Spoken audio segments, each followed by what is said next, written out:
কি কি কাজ করলে রোজা ভেঙে যায়, আজকে আমরা এটা জানবো। প্রিয় দর্শক, আবারও নতুন একটি ভিডিও নিয়ে আপনাদের মাঝে হাজির হলাম। আপনারা ভিডিওটি স্কিপ করবেন না। আপনারা যদি আল্লাহ এলাকাটিকে ভালোবাসে থাকেন তাহলে ভিডিওটিতে একটি লাইক করে চ্যানেলটি সাবস্ক্রাইব করে দিন। দর্শক, আজকের ভিডিওর টাইটেলটি হলো আপনারা কি কাজ করলে রোজা ভেঙে যাবে সে বিষয়ে আলোচনা হবে। দর্শক, একটি রোজা যদি ভেঙে দেন তাহলে কয়টি রোজা রাখতে হবে এবং রোজাগুলো যদি না রাখতে পারেন তাহলে কি কাজ করলে রোজার সমতুল্য হবে। দর্শক, মিজানুর রহমান আজাহারি হুজুর আলোচনা করবে। ভিডিওটি খুব গুরুত্বপূর্ণ হতে চলতেছে, ভিডিওটি স্কিপ না করে সম্পূর্ণ দেখুন। বিসমিল্লাহির রহমানির রহিম।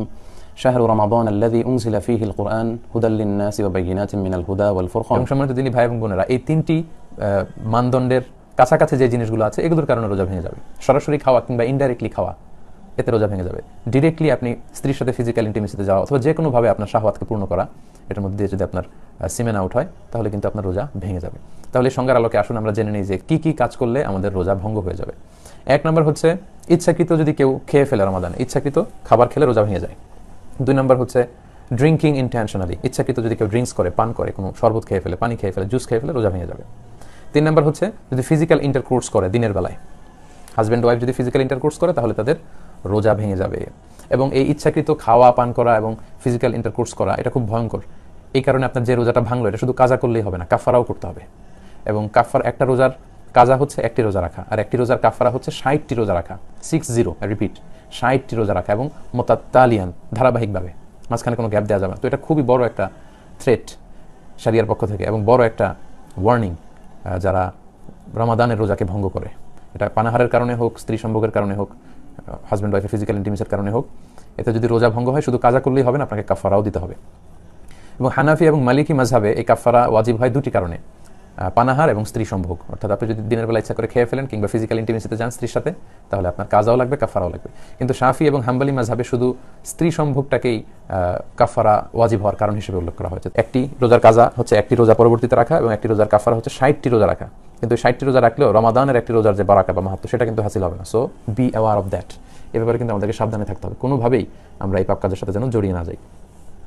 4 নম্বর হচ্ছে ভমিটিং ইন্টেনশনালি, ইচ্ছা করে যদি কেউ বমি করে তাহলে তার রোজা ভেঙে যাবে। এর দলিল হচ্ছে সুনানে তিরমিজির হাদিস, হাদিসটি সহিহ। আল্লাহর হাবিব সাল্লাল্লাহু আলাইহি ওয়াসাল্লাম বলছেন, মান যারাআহুল কাইউ আই গালাবাহু ফালাইসা আলাইহি কাদা। কারো যদি বমি চলে আসে, মানে বমি তার উপর বিজয় লাভ করে, অর্থাৎ বমি চলে আসলো হুট করে অসুস্থতার কারণে বা খারাপ লাগছে, বমি চলে আসলো, তাহলে কিন্তু তার কাজা করা লাগবে না, রোজা ভাঙবে না। কিন্তু ওমান ইস্তাকা আমাদান, ইচ্ছা করে যদি কেউ বমি আনতে চায় এবং বমি করে ফেলে, ফালিয়াকদি, তার রোজা ভেঙে যাবে এবং সেজন্য এই রোজাটি কাজা করে। তাহলে 4 নম্বরে জানলাম ইচ্ছাকৃত বমি করলে রোজা ভেঙে যায়। 5 নম্বর হচ্ছে মাস্টারবেশন, যেটাকে আরবিতে বলে আল ইস্তিমনা, বাংলায় বলা হস্তমৈথুন। এই কাজ যদি কেউ করে, অর্থাৎ ইচ্ছাকৃতভাবে যদি বীর্যপাত করে, তাহলে সে কারণে কিন্তু আপনার রোজাটি ভেঙে যাবে। সো যুবক ভাইরা, যুবক যুবতীরা খুবই সাবধান, এটা একটা বড় ধরনের পাপ, কবিরা গুনাহ, মিনাল কাবায়ের। এবং রমাদানে যদি কেউ এই কাজ করে তার রোজা কিন্তু ভেঙে যাবে। এটার দলিল হচ্ছে সহিহ বুখারীর হাদিস, হাদিসে কুদসি, যেখানে আল্লাহ তাআলা ইরশাদ করছেন, ইয়াদাউ তুআমাহু ওয়া শারাবাহু ওয়া শাহওয়াতাহু মিন আজলি। রোজাদার রমজান মাসে আমি আল্লাহর সন্তুষ্টির জন্য খাবারকে বর্জন করে, পান করাকে বর্জন করে এবং তার শাহওয়াতকে বর্জন করে, তার যে ডিজায়ার, তার যে যৌন তাড়না, এটাকে সে অবদমিত করে রাখে, কন্ট্রোল করে রাখে। সো আপনি যদি ইস্তেমনা করেন, অর্থাৎ মাস্টারবেশন করেন, তার মানে এর মাধ্যমে আপনি আপনার শাহওয়াতকে, আপনার খায়েশকে আপনি পূরণ করলেন। সিমেন আউট করার মধ্য দিয়ে আপনি কিন্তু আপনার এই শাহওয়াতকে অর্জন করে ফেললেন। ফলে এই যে সিয়ামের একটা পার্ট হচ্ছে শাহওয়াতকে বর্জন করা, সেটা হয়নি। ফলে এই কারণে আপনার রোজা ভেঙে যাবে। সো খুব সাবধান। 6 নম্বর হচ্ছে কেউ যদি সিগারেট খায়, স্মোকিং করে, স্মোকিং ইনভ্যালিডেটস দ্য ফাস্ট। স্মোকিং এমনি তো এটা বড় ধরনের গুনাহ, এটা স্বাস্থ্যহানি হয়, পরিবেশ দূষণ করে, আশেপাশে যারা থাকে তাদের ক্ষতি।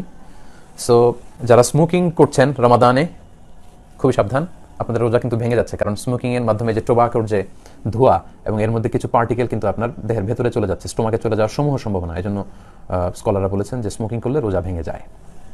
7 নম্বর হচ্ছে নাকে যদি আপনি কোনো ওষুধ দেন, let's say nose drop, it's very sensitive. I repeat, আমি আবার বলছি, নাকে যদি আপনি কোনো ধরনের ড্রপ ইউজ করেন, কারণ our nose is a gateway to reach to our stomach. আমাদের নাক দিয়ে কিন্তু আমাদের স্টোমাকে পানি, খাবার এগুলো পৌঁছে যায়। এজন্য দেখবেন কেউ যদি অসুস্থ হয় তাকে অনেক সময় নাক দিয়ে স্যালাইন দেওয়া হয়, নাক দিয়ে খাবার দেওয়া হয়। তার মানে নাক দিয়ে আমাদের পাকস্থলিতে বা আমাদের স্টোমাকে খাবার পৌঁছানোর একটা গেটওয়ে আছে। ওয়া বালিগ ফিল ইস্তিনশাক, আর ভালো করে নাকে পানি দাও। আমরা ওজুর সময় নাকে পানি দিয়ে ইস্তিনশাক করি। তবে ইল্লা আন তাকুনা সাইমান, তবে তুমি যদি রোজা অবস্থায় থাকো তাহলে নাকে পানি দিতে যেও না, নাকে পানি দিয়ে ভেতরের দিকে টান দিও না। কারণ রোজা অবস্থায় নাকে পানি দিয়ে ভেতরের দিকে টান দিলে এটা আপনার খাদ্যনালী দিয়ে স্টোমাকে, আপনার পাকস্থলিতে পৌঁছে যাওয়ার সমূহ সম্ভাবনা, এতে রোজা ভেঙে যাবে। তাই নাকের ড্রপ যদি আপনি ইউজ করেন আপনার রোজা ভেঙে যাবে। তাহলে সম্মানিত শুধু আমরা এই পয়েন্টটাও ভালো করে আশা করি বুঝতে পারলাম যে আমরা কি কি কাজ করলে আমাদের সিয়াম ভঙ্গ হয়ে যায়। দর্শক, মিজানুর রহমান আজাহারি হুজুরের আলোচনা শোনা আপনাদের কেমন লেগেছে, আপনাদের মতামত কেমন বেছে জানিয়ে দেবেন, কেননা আপনাদের মতামত দেখে পরবর্তী ভিডিও নিয়ে আসবো। দর্শক, ভিডিওটি আজকের মতো শেষ করলাম, দেখা হবে পরবর্তী ভিডিওতে।